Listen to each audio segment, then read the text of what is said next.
திரு ஸ்டாலின் அவர்கள் கம்பேரிட்டிவ்லி ரொம்ப டிப்ளமேட்டிக்கா பேசி அவர்கிட்ட வந்து முன்னாடி ஒன்று சொன்னா எதிரில் இருக்கக்கூடிய ஆட்கள் மறுக்க முடியாத ஒரு தன்மை அவர்கிட்ட இருக்கு. அது நான் எப்படி அண்ணன்ட்ட நான் மறுக்கிறது அப்படின்னு அதை ஏதோ ஒரு விதமாக லாபகமாக அதை கையாண்டு வர்றார். ஸோ ஃபைனலாக எப்படி முடியுதுங்கிறத பார்க்கணும்.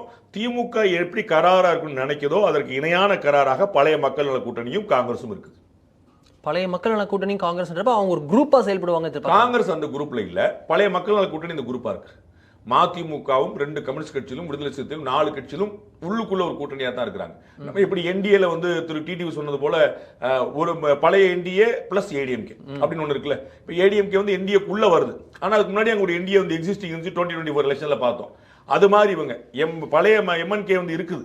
அந்த மக்கள் நல கூட்டணிக்குள்ள டிஎம்கே வந்து உள்ள சேர்ந்து டிஎம்கே உள்ள மக்கள் நல கூட்டணி போகுது. ஸோ இவங்க 4 பேரும் ஒற்றுமையா இருக்காங்க.